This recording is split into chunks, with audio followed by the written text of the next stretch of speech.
Намазга кайдыгер болбо. Эң негизгиси жүрөгүң таза. Эч кимге жамандыгым жок деп намазга кайдыгер мамиле кылып окубай жүргөн адамдарга эмне десе болот? Мындай пикирлер бул ибадаттын түп маанисин жеткиликтүү түшүнбөгөндүктөн улам туындайт. Намаз тек гана күнөөкөрлөр менен молдолорго жүктөлгөн жеке милдет эмес. Ал Аллахтын ар бир адамдын мойнуна жүктөгөн асыл парызы. Ыйык Куранда Аллах Таала айтат: "Мен адамдар менен жиндерди мени таанып, мага сыйынуулары үчүн гана жараттым" дейт. Зарият сүрөсү 56-аят. Бул аят жалгыз Кудайга кулчулук этүү адамзаттын жаралышынын негизги максаты экенин билдирет. Ал эми ибадаттын эң улуусу бул намаз.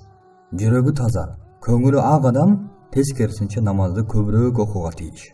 Анткени пенденин намаз окуганы күнөөсү көптүгү үчүн эмес, балким анын Кудайга бир кадам жакын экендигинин белгиси.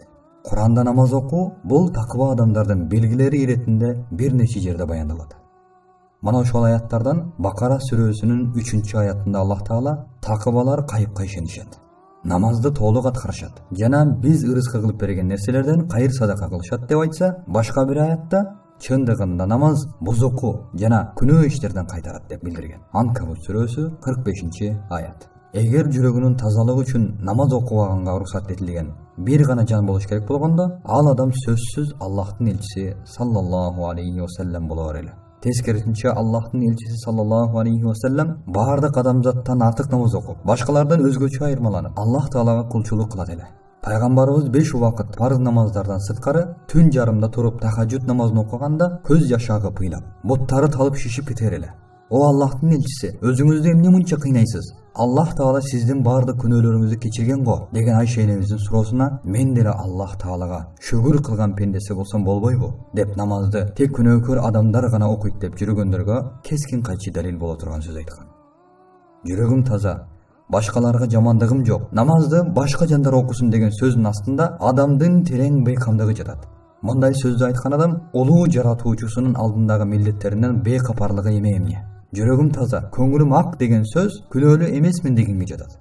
Мындай абалды кейиптенген адам бул жалган дүйнөдө өзүн канча актаганы менен наркы дүйнөгө тоодой күнөөлөрүн өзү менен кошо алып кетет. Мына ошол жерде өзүнүн амал кетеби өз колуна берилгенде гана кылган баардык ката кемчиликтерин моюндап тооба кылмак. Бирок ал кезде өкүнүч, аттин кылуу ага ийненин учундай да пайдасы тийбейт. Ал эми бул ааламды Аллах Таала жоктон жаратып, адамдын акылына сыйбаган теңдешсиз тартип менен эреттеп койгон.